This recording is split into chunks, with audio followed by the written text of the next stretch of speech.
তারপর মেয়েটা বাস থেকে নেমে বলল, আপনার মুখটা যেন আমি আর কোনোদিনও না দেখি, আল্লাহ যেন আমাকে কোনোদিনও না দেখায়। তখন আমি বললাম যে সেম, আল্লাহ যেন আপনার মুখটাও আমাকে কোনোদিনও না দেখায়, এই কথা বললাম। আর সেই মেয়েটাও চলে গেল। তারপরে আমি আমার বন্ধুকে খুঁজতেছি, কিরে মোটা গেল কই? তারপরে দেখলাম আমার পিছনের মধ্যে চুপ করে দাঁড়ায় আছে। তারপরে দিলাম এক থাপড়। তোর জন্য বাসের মধ্যে আমি শান্তি করেও আসতে পারিনি, একটা অসভ্য মেয়ে আমার পাশে বসেছিল, সব তোর জন্যে। তখন আমার বন্ধুরা বললো, বন্ধু আরে একটাই তো ভুল হয়েছে, বাদ দে না, চল তাড়াতাড়ি চল, গিয়ে গোস্ত দিয়ে ভাত খাবো। আমি বললাম চুপ, তাড়াতাড়ি চল। এই কথা বলে আমার বন্ধু আর আমি চলে গেলাম মামার বাসায়। মামার বাসায় গিয়ে মামার বাসায় খাওয়া দাওয়া করলাম, অনেক ভালোই লাগলো। তারপরে মেসে গিয়ে উঠলাম। কিছুদিন কলেজে গেলাম। কলেজে যাওয়ার পরে দেখলাম যে আসলে আমার একটা টিউশনই প্রয়োজন। আসলে আমি ম্যাথে একদমই কাঁচা, আর আমার বন্ধুরা ম্যাথ পারে কিন্তু হালকা পারে। আর আমি যখন ওর কাছে ম্যাথ শিখে চাই, তখন ওই হাল্লার পুত আমারে ম্যাথ শিখায় না, দুনিয়ার উল্টাপাল্টা কথা কইয়া ভাইগা যায়। তারপরে আমরা একটা টিউশনি সেন্টার খুঁজতে লাগলাম। তারপরে একটা টিউশনি সেন্টার পেয়ে গেলাম। তারপরে ওখানে ভর্তি হলাম। প্রথম দিন আমার বন্ধু আর আমি সেরকম গেট আপ নিয়ে গেছি, নতুন মেয়েটে আসবে, মেয়েদেরকে পটাবো, এটা হচ্ছে আমাদের খাস নিয়ত।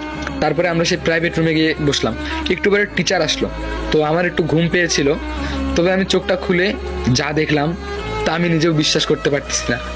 আরে ভাই, সেই মেয়েটা যার জন্য সারাটা রাত জার্নি আমার অনেক খারাপ গিয়েছে, সেই মেয়েটাই নাকি টিচার। ভাবতেই অনেক অবাক লাগতেছে। তারপরে আশেপাশে ঘুরে দেখি আমার বন্ধুরা নাই। বললাম যে কিরে তুই কই গেলি? তখন দেখি শালা টেবিলের তলে বসে আছে। তারপরে ঘাত ধইরা খাড়া করাইলাম, চুপচাপ বসে থাক। তখন সেই মেয়েটা আমাদেরকে দেখে অবাক হয়ে গেল। ও সরি, মেয়েটা না, মানে ম্যাডাম। তারপরে আমাকে বলল, hey you, stand up stand up. তারপরে আমরা দুজনে দাঁড়ালাম। বললো যে কান ধরো। বললাম যে ম্যাম আজকে তো প্রথম দিন, আজকে ছেড়ে দেন, সেদিনের মতো আর ভুল কোনোদিনও হবে না। তখন বললো কান ধরো কান ধরো, তাড়াতাড়ি ক্লাস থেকে বেরিয়ে যাও। তারপরে কি আর করার, বেরিয়ে গেলাম। তারপরে আমার বন্ধু বলল, দোস্ত আমি তো ম্যাথ একটু পারি, তুই এখানে থাক, আমি ভাগি। আমি বললাম দোস্ত আমার তুই যাইস না। তারপরে মোটা চলে গেল। এরপর যখন ক্লাস শেষ হলো, তখন ম্যাম সবাইকে ছুটি দিয়ে দিল, সব স্টুডেন্টরা বেরিয়ে চলে গেল, আর ম্যাম সবার লাস্টে বের হলো। তো আমি কান ধরেই দাঁড়াইছিলাম, কারণ আমি ম্যাথ সাবজেক্টে একদমই কাঁচা। যদি আমি আজকে ক্লাসটা না করতে পারি তাহলে অনেক প্রবলেম হবে। যখন ম্যাম বের হলো, তখন আমি বললাম, ম্যাম আসলে আমি ম্যাথ সাবজেক্টে অনেক কাঁচা, তো আজকে আপনি যে ক্লাসটা করিয়েছেন ওটা একটু আমাকে বুঝাই দিবেন প্লিজ ম্যাম, মানে এমন করিয়েন না। তখন সেই মেয়েটা বলল, আপনি যে ভুল করছেন না, এই ভুলের শাস্তি যতদিন না আমি দিছি ভালো করে, ততদিন আমি আপনাকে ক্ষমা করতে পারবো না, আর আমি আপনাকে ম্যাথও শেখাবো না। বললাম ম্যাম এমন করেন কেন, প্লিজ প্লিজ ম্যাম। এই কথা বলে ম্যাম আমার কথা না শুনে চলে গেল। তারপর আর কি করার, আমিও ম্যামের পিছন পিছন হাঁটতে শুরু করলাম। তখন ম্যাম বলে, তোমার সমস্যা কি? বললাম যে ম্যাম আমার কোনো সমস্যাই নেই, সমস্যা আপনার, আপনি আমার ম্যাথটা শিখাইলেই বাস, আমি আর আপনারা ডিস্টার্ব করবো না। তখন সে বললো, আচ্ছা মুসিবত তো, আচ্ছা ঠিক আছে, কালকে তোমার সবকিছু বুঝাই দিব। বললাম ঠিক আছে ম্যাম, এই তো লাইনে আসছেন, আস্তে আস্তে আরো সব হবে। তখন বললো কি বললা? বললাম ম্যাম কিছু না, মানে বললাম যে আপনি অনেক সুন্দর। তখন সে বললো, মানে আস্তে না আস্তে শুরু হয়ে গেল, এখন যাও তো তাড়াতাড়ি। আমি বললাম যে ঠিক আছে ম্যাম। ও ম্যাম শুনেন না, আপনার নাম্বারটা দিবেন? তখন সে বললো, ইডিয়েট, ম্যাম আপনার নাম্বার লাগবে না, আর আমি কিন্তু কালকে খুব তাড়াতাড়ি আসবো, আপনি একটু তাড়াতাড়ি আসেন প্লিজ ম্যাম। তখন বললো, এই যাও তো তুমি এখান থেকে। বললাম ঠিক আছে যাচ্ছি। তারপরে যখন ম্যাম যেতে ধরলো, আমি আবার বললাম, এই যে ম্যাম একটু হাসবেন প্লিজ। তখন ম্যাম হাতটা তুলে আমাকে একটা থাপ্পড় দেখাইলো। তখন আমিও গালে হাত দিয়ে চলে গেলাম। তারপরের দিন না অনেক সকালে উঠার কথা ছিল, কিন্তু আমার ঘুমে ভাঙতেছে না। ঘুম থেকে উঠে দেখলাম আমার বন্ধু মোটা, ওটা নাই। তারপরে ঘুম থেকে উঠে তারে খুঁজতেছি, দেখলাম যে হালারপুত হোটেলের মধ্যে যা গাছাইতেছে।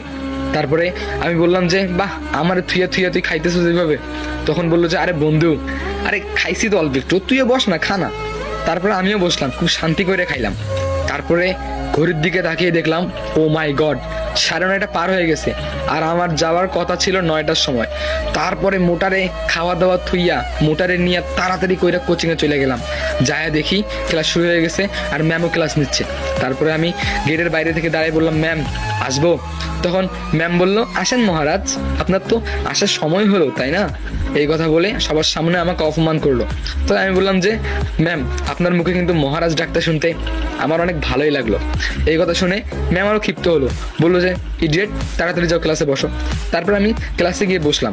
ক্লাসে গিয়ে বসার পরে ম্যাম কেন জানি শুধু বোর্ডের দিকে তাকায়া ম্যাথ করাচ্ছে, আমার দিকে তাকাচ্ছেই না। তারপরে আমি হঠাৎ করে বলতাম 98.3, তখন ম্যাম আমার দিক তাকাতো, বললো কি হলো তোমার? আমি বললাম যে ম্যাম মানে আপনি যেটা লিখছেন ওটা হলো 98.3। তখন ম্যাম আর চোখে আমার দিক তাকিয়ে বললো যে হ্যাঁ গুড, বসো। এইরকম করে আমাদের দিন যেতে লাগলো, আর ম্যামও আস্তে আস্তে আমার সঙ্গে ফ্রি হতে লাগলো। তবে এরকম করে টিচার আর স্টুডেন্টের সম্পর্কটা যে ভালোবাসায় পরিণত হবে এটা আমি কখনো ভাবতেও পারিনি। তারপরে একদিন কি হলো জানেন?